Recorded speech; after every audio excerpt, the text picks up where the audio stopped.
आज मैं आपके लिए क्लास 12 केमिस्ट्री का क्वेश्चन पेपर लेकर आया हूं और हम इसे सॉल्व करने वाले हैं। And first of all, good morning to all. This is Vishal Gupta and currently I pursuing my BTech degree from GC Bilaspur in electrical engineering. तो चलिए ज़्यादा समय न लेते हुए वीडियो को स्टार्ट करते हैं। और यदि आप इस चैनल पर नए हैं तो प्लीज़ चैनल को सब्सक्राइब कर ले ताकि इस तरह के कंटेंट आपको मिलते रहे, और प्लीज़ वीडियो को शेयर करें ताकि आपके हर एक दोस्त को भी ये वीडियो पहुंच सके। तो चलिए वीडियो को स्टार्ट करते हैं। तो ये हमारा केमिस्ट्री का क्वेश्चन पेपर है, क्लास 12 CGBSE, राइट। तो चलिए देखते हैं। पहला क्वेश्चन हमारे पास है, फिटकरी रगड़ने से खून का बहना रुक जाता है क्यों। सेकंड क्वेश्चन है, विकृतीकृत अल्कोहल क्या है। तीसरा है, कड़वे बादाम का तेल किसे कहते हैं। फोर्थ क्वेश्चन है, प्राथमिक एमीन की तुलना में द्वितीयक एमीन अधिक क्षारकीय होते हैं क्यों। इसके बाद हम इसका आंसर भी देखने वाले, पहले हम क्वेश्चन थोड़ा सा देख लेते हैं, राइट।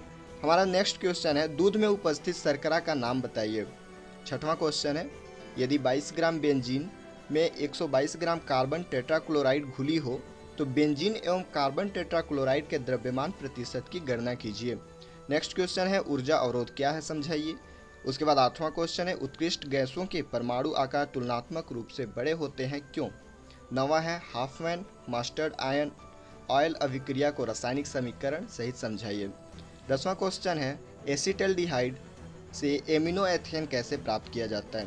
तो चलिए हम एक एक करके क्वेश्चन का आंसर देखते हैं। तो हमारा जो पहला आंसर है, पहले क्वेश्चन का जो हमारे पास आंसर है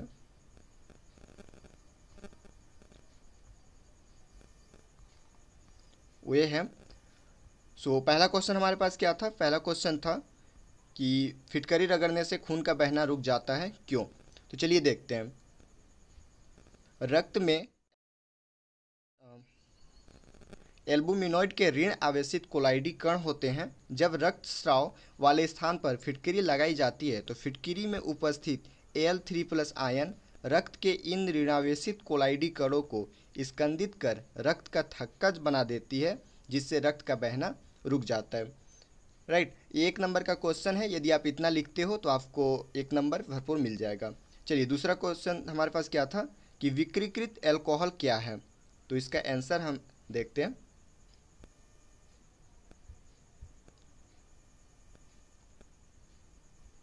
चलिए, तो इसका आंसर है, एल्कोहल का दुरुपयोग रोकने हेतु 4% मेथनॉल व पिरिडीन की सूक्ष्म मात्रा तथा कुछ रंगीन द्रव्य मिलाकर उसे पीने के योग्य बनाया जाता है। यह मेथिलीकृत स्प्रिट या विकृतीकृत अल्कोहल कहलाता है। विकृतीकृत अल्कोहल का उपयोग उद्योगों में किया जाता है। ये भी 1 नंबर का क्वेश्चन है, इतना पर्याप्त आंसर हो जाएगा। चलिए तीसरा क्वेश्चन हम देखते हैं। तीसरा क्वेश्चन था, कड़वे बादाम का तेल किसे कहते हैं।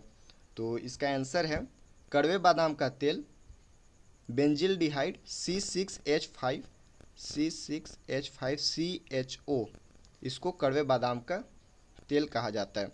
चलिए नेक्स्ट क्वेश्चन देखते हैं। चौथा क्वेश्चन हमारे पास, प्राथमिक एमीन की तुलना में द्वितीयक एमीन अधिक क्षारकीय होते हैं क्यों। इसका आंसर हो जाएगा, चलिए आंसर देखते हैं। प्राथमिक एमीन के नाइट्रोजन परमाणु से एक एल्किल समूह तथा द्वितीयक एमीन से 2 एल्किल समूह जुड़े होते हैं, जिनके धनात्मक प्रेरक प्रभाव +I प्रभाव, राइट। इसके कारण इनके नाइट्रोजन परमाणु पर इलेक्ट्रॉन घनत्व अपेक्षाकृत अधिक होता है, अतः यह शीघ्रता से प्रोटॉन स्वीकार करने की प्रवृत्ति रखता है, अतः प्राथमिक एमीन से अधिक क्षारकीय होता है। चलिए 5वां क्वेश्चन देखते हैं। 5वां क्वेश्चन है, दूध में उपस्थित शर्करा का नाम बताइए। तो दूध में उपस्थित शर्करा का नाम लैक्टोज होता है, राइट। ये लैक्टोज इसको बोलते हैं। नेक्स्ट क्वेश्चन जो हमारा 6वां क्वेश्चन है, उसका आंसर इस तरीके बनेगा। सबसे पहले हम बेंजीन का द्रव्यमान लिखेंगे, जो कि क्वेश्चन में आपने देखा था कि दिया था 22 ग्राम। उसके बाद कार्बन टेट्राक्लोराइड का द्रव्यमान 122 ग्राम दिया था। तो टोटल हम विलियन का कुल द्रव्यमान निकालेंगे। जैसे WA और WB को हम पहले ऐड कर देंगे तो हमारे पास 144 आ जाएगा, और फिर C6H6 का द्रव्यमान प्रतिशत निकालेंगे। ये द्रव्यमान प्रतिशत का सूत्र होता है। तो इस तरीके से हमारे पास जो 1 सेकेंड, तो इस तरीके से हमारे पास जो आंसर आएगा 6वें क्वेश्चन का, वो आ जाएगा 15.27%, राइट। तो चलिए 7वां क्वेश्चन देखते हैं। 7वां क्वेश्चन का आंसर, आप एक काम करना, आप क्वेश्चन पेपर अपने साथ रखना, बार बार उधर जाने में मेरे को ज़्यादा टाइम लग जाए, तो मैं डायरेक्ट आंसर बताते चल रहा हूँ। ये जो ए सेट है, ठीक है, केमिस्ट्री का पेपर जो सेट ए है उसका आंसर मैं बता रहा हूँ।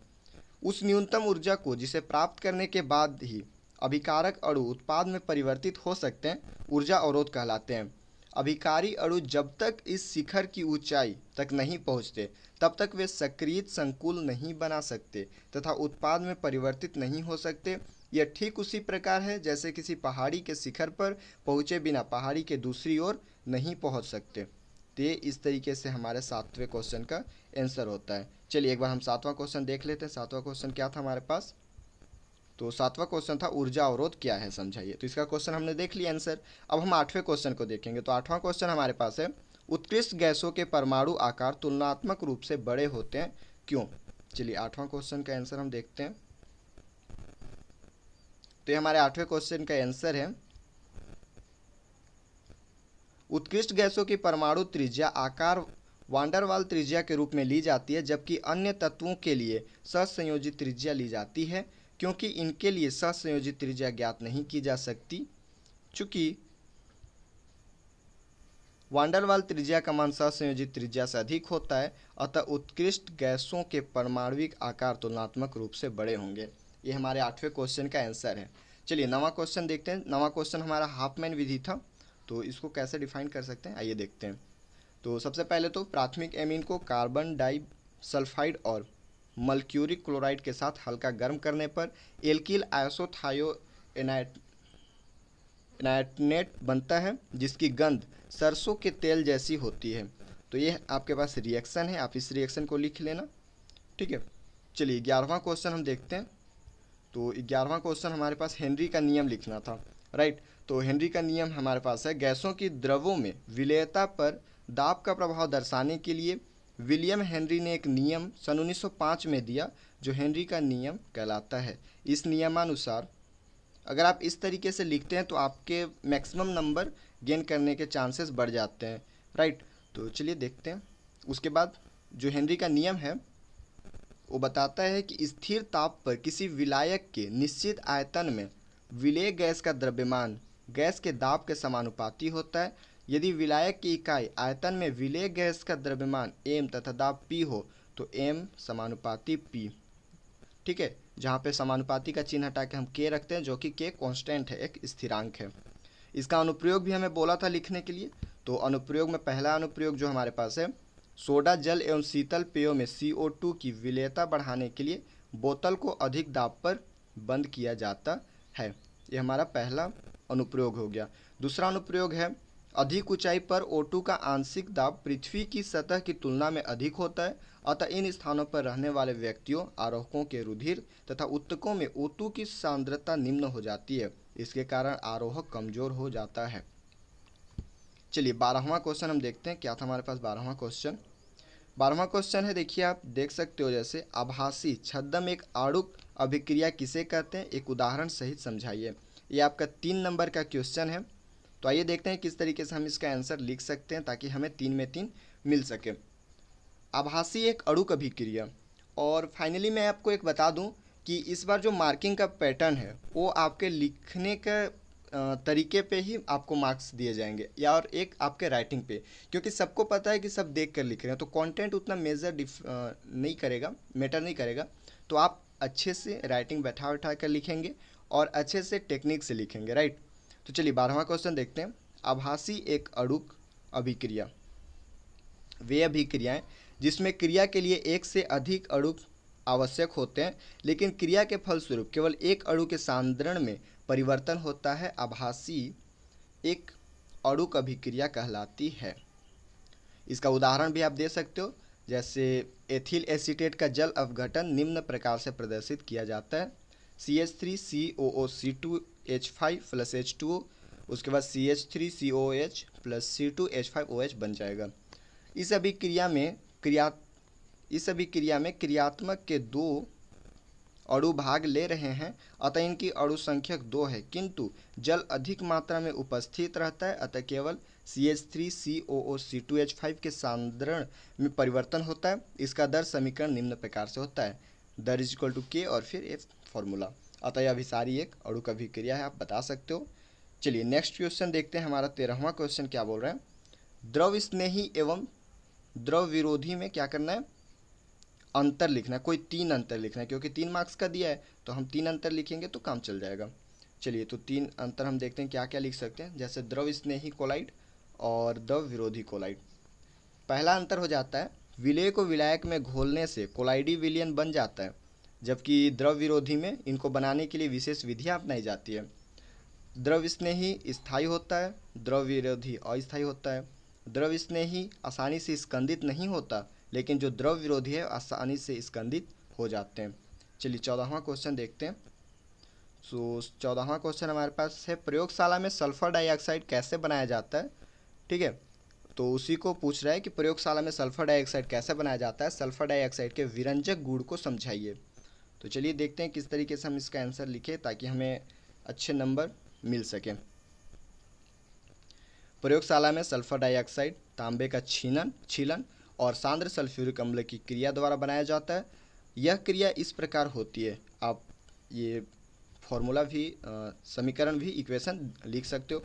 उसके बाद विरंजन गुण इस तरीके से आप लिखोगे कि SO2 से फूलों के रंगों का विरंजन अस्थायी होता है, क्योंकि SO2 फूलों का विरंजन अपचयन की क्रिया द्वारा करता है। अतः अपचयित पदार्थ जो रंगहीन पदार्थ होता है वह पुनः वातावरण में O2 के साथ संयोज कर ऑक्सीकरण की क्रिया द्वारा पूरा अपने प्रारंभिक अवस्था में लौट आती है, अर्थात पदार्थ पुनः रंग प्राप्त कर लेता है। अतः SO2 के द्वारा विरंजन अस्थायी प्रकृति का होता है। ये आपका विरंजन गुण हो गया।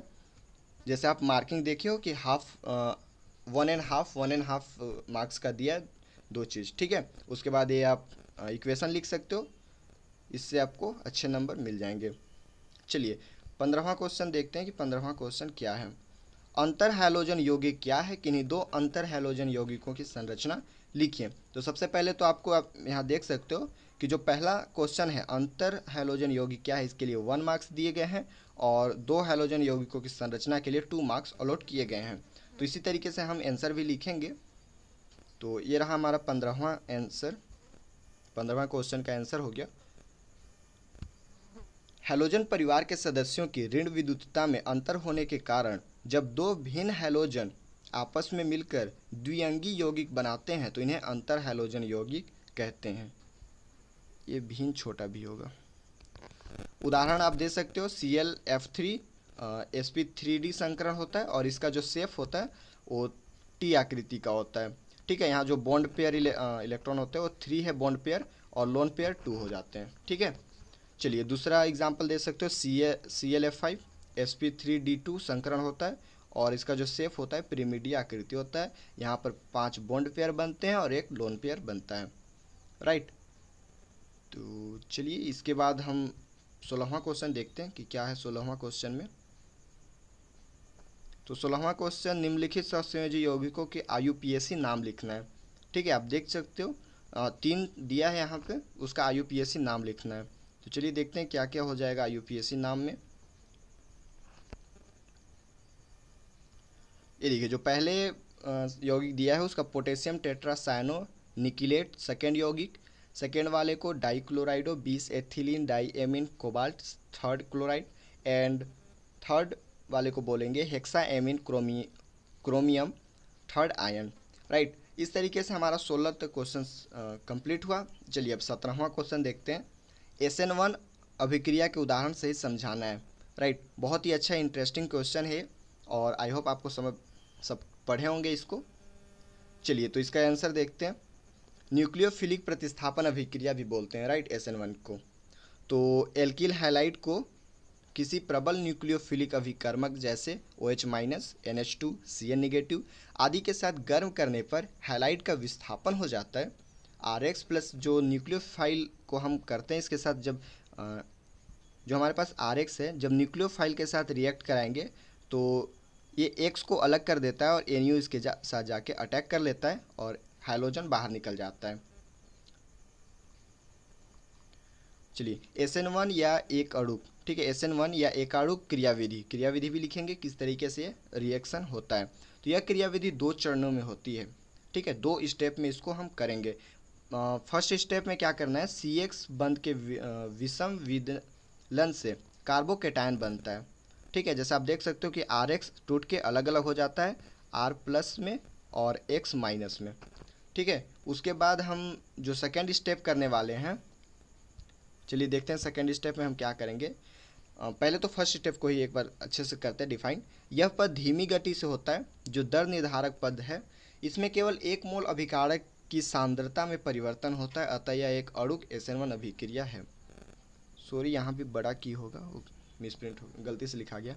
चलिए दूसरा क्वेश्चन, हम दूसरा स्टेप जो है, द्वितीय चरण में कार्बोकेटायन न्यूक्लियोफाइल NU निगेटिव के साथ शीघ्रता से क्रिया करके प्रतिस्थापी उत्पाद बनाता है। जो R+ और X- निकला था ना, वो R+ न्यूक्लियोफाइल से रिएक्ट करके ये RNU बना लेता है।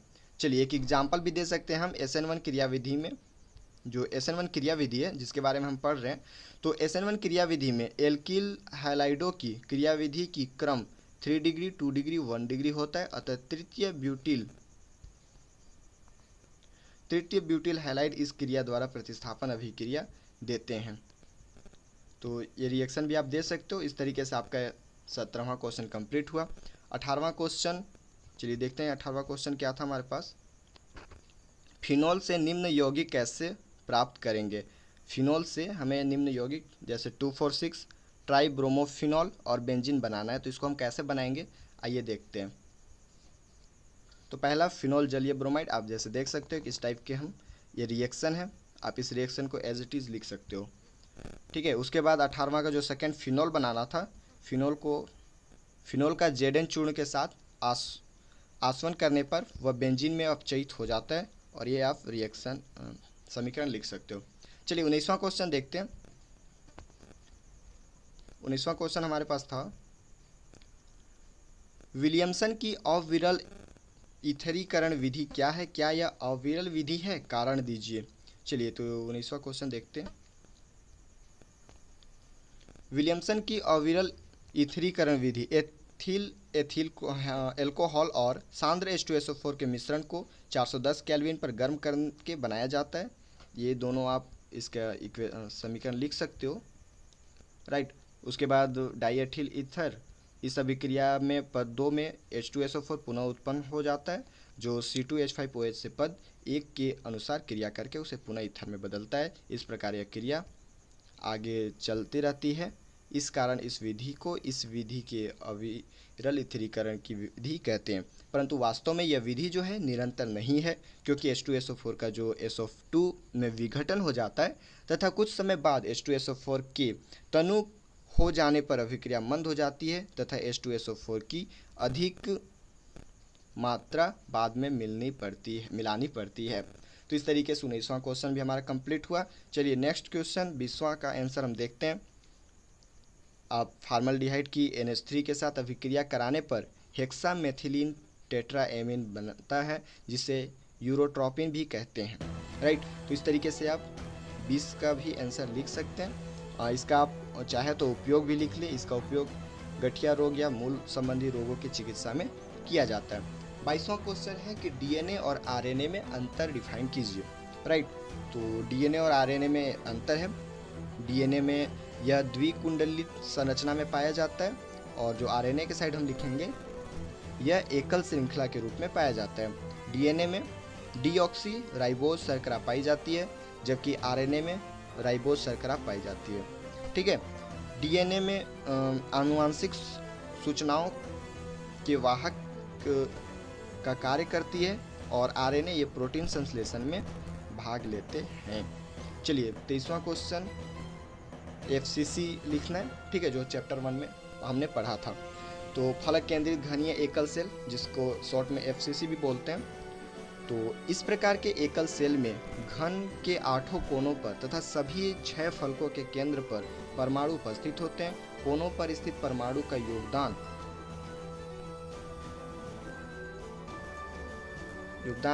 होता है, अतः एकल सेल में परमाणुओं की संख्या इस तरीके से आप निकालोगे तो इसका आंसर जो आता है वो हमारे पास 6 आता है। 6 परमाणु होगी। ये आप चित्र भी बना सकते हो, राइट। तो इस तरीके से हम कहाँ तक 20 तक आंसर लिख लिए। सॉरी, अब हम 24वां आंसर देखेंगे। तो 24वां पहले क्वेश्चन हम देख लेते हैं। कोलरास नियम क्या है। जैसे आप देख सकते हो कोलरास नियम क्या है, इसके किन्हीं 2 अनुप्रयोग लिखे, 5 मार्क्स का है। सबसे पहले हम कोलरास नियम को बताएंगे, उसके लिए 3 मार्क्स डिफाइन किया गया है और 2 अनुप्रयोग के लिए 2 मार्क्स डिफाइन किया गया है। आप चाहो तो अथवा वाला क्वेश्चन भी बना सकते हो। चलिए कोलरास का नियम देखते हैं। किसी विद्युत अपघट्य की अनंत तुलना पर मोलर चालकता 2 मानों का योग है, जिसमें एक मान धनायन पर तथा दूसरा मान ऋणायन पर निर्भर करता है, अर्थात इनकी चालकताओं के योग बराबर होते हैं। राइट, तो ये आप इक्वेशन दे देना, जहां बता देना कौन क्या क्या है।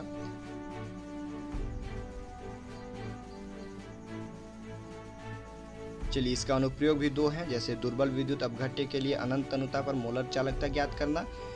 इसके बारे में कुछ बताना होगा तो बता सकते हैं आप। इस नियम के अनुप्रयोग से प्रत्यक्ष रूप से दुर्बल विद्युत अपघट्य के लिए डेल एम टू इन्फाइनाइट का निर्धारण किया जाता है।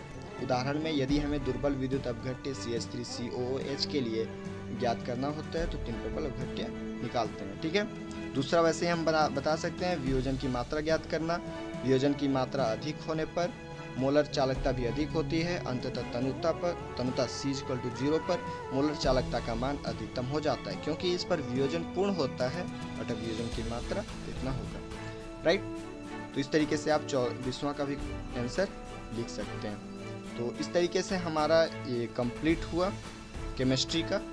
और यदि आप चाहते हैं कि फिजिक्स और मैथ या फिर बायो का भी आपको इसी तरीके के आंसर शीट चाहिए तो प्लीज़ आप मुझे कमेंट करके बताना, मैं उस पर भी एक पर्टिकुलर वीडियो बना दूंगा। और यदि आप चाहते हैं कि सेक्शन जो सेट बी और सी है, एक्चुअली जो 4 मार्क्स का और 5 मार्क्स का जो क्वेश्चन है वो ए बी सी तीनों सेट में इक्वल होते हैं, बट यदि आप चाहो कि बी और सी का भी आपको चाहिए तो प्लीज़ कमेंट करके बताना, मैं उस पर भी एक पर्टिकुलर वीडियो बना दूंगा।